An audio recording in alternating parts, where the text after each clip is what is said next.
everybody, and welcome to Cooking It Real. I'm Kathy. I'm glad you could join me in the kitchen. About 2 years ago, I made a couple of videos on sourdough bread.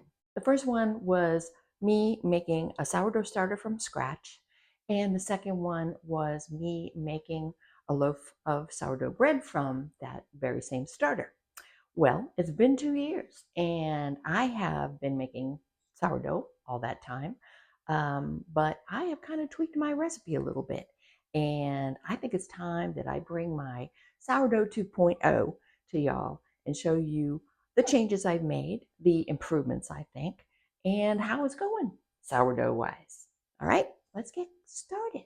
Okay, first things first.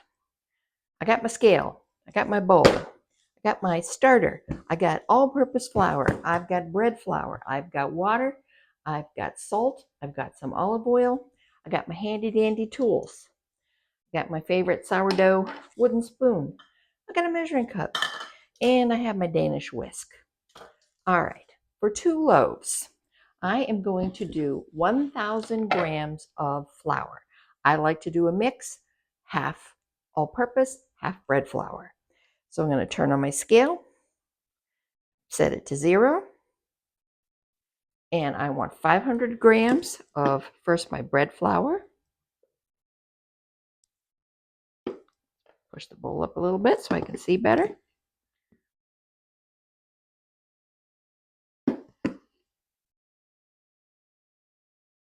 $4.33.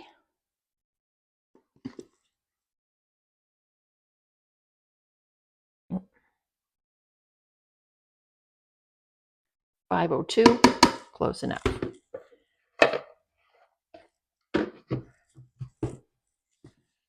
All right, now I need another 500 grams of my all-purpose flour. We want 1,000 in total.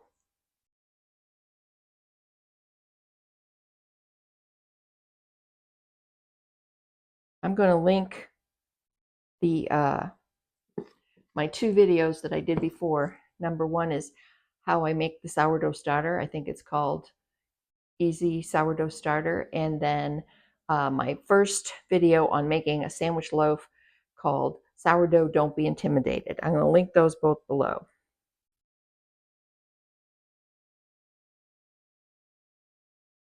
Okay. A little bit, 1,012. There we go. Okay, a little bit, a couple of grams here or there isn't going to hurt nothing. All right. Now I want to just mix these 2 flours together. All right, easy. Now I need to put my water in. So I'm going to go to 0 again. Now, the amount of water you add depends on the level of hydration that you want. These days now, I am using an 80% hydration.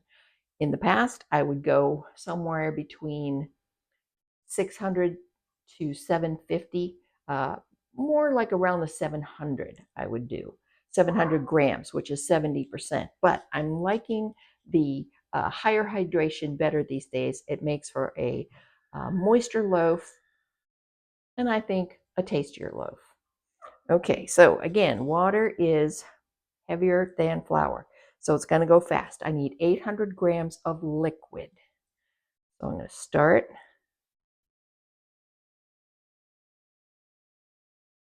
And that's about 500 grams. Now, here is what is the game changer for me, aside from my change in hydration, is now I add some olive oil to the dough. You can add olive oil, you can add avocado oil, canola oil, any kind of oil that you like, a neutral oil. And I think this is the big game changer. This definitely makes for a moister, softer loaf. It makes for a softer crust. And I think it's just all around better. So what I do is I don't measure it. I go by eyeball. Okay. So I hope you can see. I'm just going to go like 1, 2, 3, and I'm weighing this. Okay. This is part of the weight now too. So I'm thinking that might be about a 1/4 cup. Okay. And You do you. A little bit more, a little bit less, it's up to you. All right, I'm at 517, so I added about 17 grams of that oil. Need more water. Got to get to 800.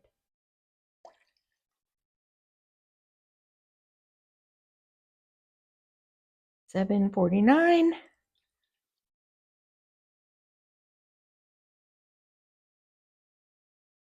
800. Woo, right on the nose. Excellent. Okay, Mr. Scale, we're done with you for now. Set you aside.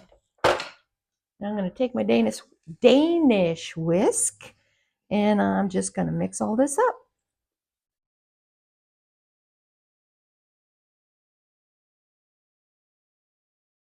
Just going to mix it up as best I can. And this section is called the autolyse. And what that is the period of time where the flour absorbs the water and gets itself all hydrated. And, you don't have to you don't have to get every last crumb of flour mixed in. Just do your best. You can do this with your hands if you want. I don't want to mess up my manicure just yet. Thanks, Kareen. Okay, there we go. That's pretty good. Yeah, see that? I got most of that. All right, now I'm going to mess it up anyway. All right, here we go. So we're going to clean this off. We're done with this whisk. Done with it for good. All we had to do. Now we're going to cover the bowl with a towel, and we're going to let it rest for 45 minutes. Okay, now we're back, and we've sat and absorbed, and now we're ready to continue on our way. Back on the scale we go. We want to turn on and set to 0. And the first thing we're going to add is some salt. We want 20 grams of salt for 2 loaves. Now, if you can see, this is Redmond's real salt, and it has all kinds of like natural minerals and things like that in it, so it doesn't look white. If you want a perfectly white loaf, if the bits are going to bother you, just use kosher salt. Okay, so 20 grams. I'm just going to sprinkle it in until it gets to 20.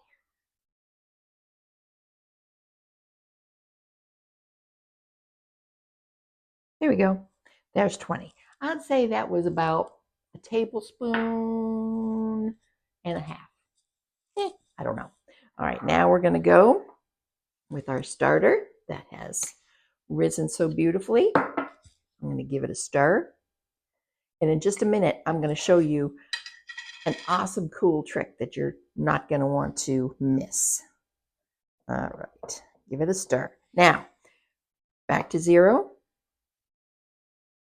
I want 150 grams of starter. So just going to pour it in. And a few grams here or there isn't going to make a difference. 132. That's 160. Close enough. All right. Now this is where I need Kareen's forgiveness. Because this is how you mix your starter and salt. Reach in and turn it over. Reach in and turn it over. We're folding the starter and the salt into the dough. And we are going to do this a few times, and then we're going to start the process of stretch and folds. And we're going to do this movement, this motion of stretching and folding. And we're going to do that with a 30-minute rest in between each one. And we're going to do that at least 4 times. We're going to try to first make sure we get as much of that starter in there as we can. And you might think that's not being very thoroughly mixed, but trust me, it is. And in the end, you'll see. All right, so here we go. I'm going to moisten that towel that I used before and set it on top of this, and we're going to wait 30 minutes and then we'll be back. Okay, now I'm going to show you the little trick that I promised. If you want to have a little bit of security with your sourdough, and see, we have all this sourdough left over. This is going to mostly go into my discard jar, but I'm going to take just about this much. That's probably about, I could weigh it. Let me see. Let me just check. All right, including the paper. What do we got here?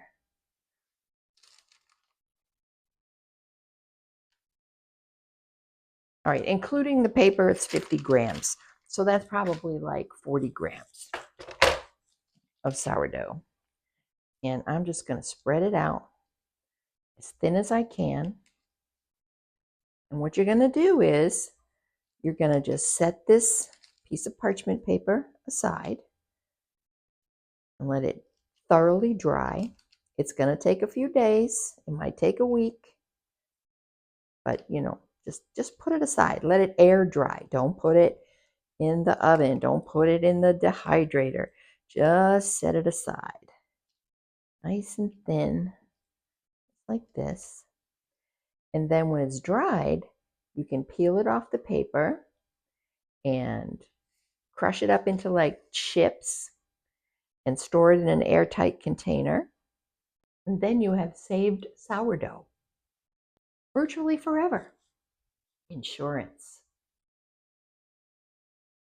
Should the day ever come that you accidentally mess up your sourdough starter, something happens, your sourdough gets contaminated, you'll be so glad that you have this backup and you don't have to start all over again.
I'm going to do my 5th and final stretch and fold. And as you can see, it's getting nice and elastic, and it's smooth and supple, and I am loving it. Now what we're going to do next is we're going to do the bulk ferment, which means it's going to spend the night in the refrigerator. Okay, and I will pick this back up in the morning. Now you don't have to bulk ferment in the refrigerator overnight. You can still, if you want to leave it out on the counter, just do it for like 4 hours, something like that, and that works just the same as far as fermenting goes. But right now it's like 7:30 in the evening, and I don't want to do 4 hours. I want to put this to bed. So we'll see you in the morning. Okay, it's the next day, and here we are. We have our bulk fermented dough that rested overnight in the fridge. Looking pretty good, and let's get to working with it. I'm going to take a little bit of flour Sprinkle it on my surface. And let's turn this dough out. Got my handy dandy silicone scraper, and that does the job.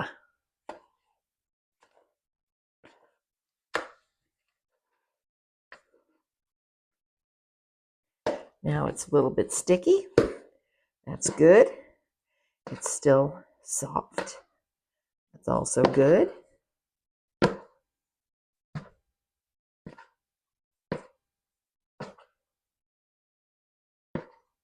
Let's get everybody out.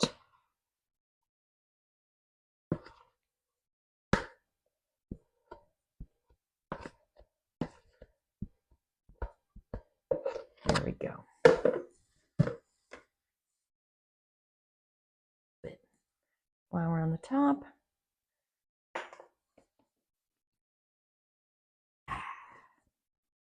There we go.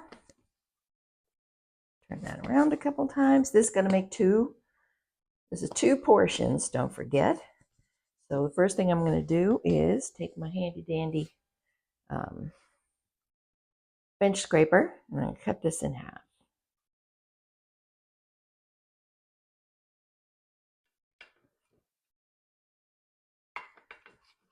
Okay, 1 and 2. Beautiful. Okay, I'm going to take you, I'm going to put you back in the bowl for a minute. And we're going to work with number 1 here. All right, this I'm going to turn into a loaf. Now, in the past, I have used my bread pan and I have used parchment paper. Another thing that I'm doing differently is I'm just starting to forego the parchment, and I'm using some spray. Still up to you, whatever you want to do. And what I do here is I just I roll this around a little bit, turn it over, fold it up a little bit, rolling, rolling, rolling, roll it this way, roll it that way.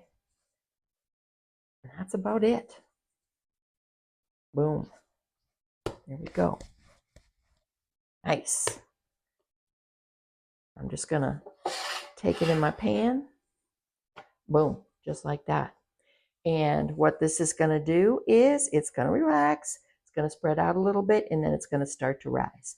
Now my goal is to rise this no more than to the top of this pan before I put it in the oven. Otherwise, I mean, it's gonna raise up once it gets to the heat, and that's a good thing, but we don't want it to get too big. So we don't want to over rise it, we don't want to under rise it. It's something you just have to, go by eye. All right, we're going to cover it with a towel. We're going to put it in a warm place, just like yesterday. And when it's ready, we'll be back to bake. Preheat your oven to 425 degrees Fahrenheit and set your timer for about 43 to 45 minutes. When the bread is done baking, I like to turn off the oven, crack the door, and let it sit in the pan in the oven for 20 minutes. I think it's pretty good. What do you think? Good looking loaf. There's a little bit of flour on the top. I don't claim to be a sourdough expert or a bread expert or an expert on anything, but this works for me. Let's open it up. Let's see what it looks like inside. I'm going to cut it right in the middle because that way I can fit it into a Ziploc bag, keep it fresher longer. The crust is softer than my crusts in the past. All right. Ta-da!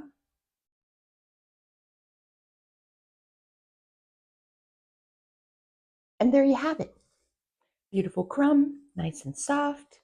Lovely crust on the bottom, lovely crust on the top. This will make a good piece of toast, a good sandwich, just good all around.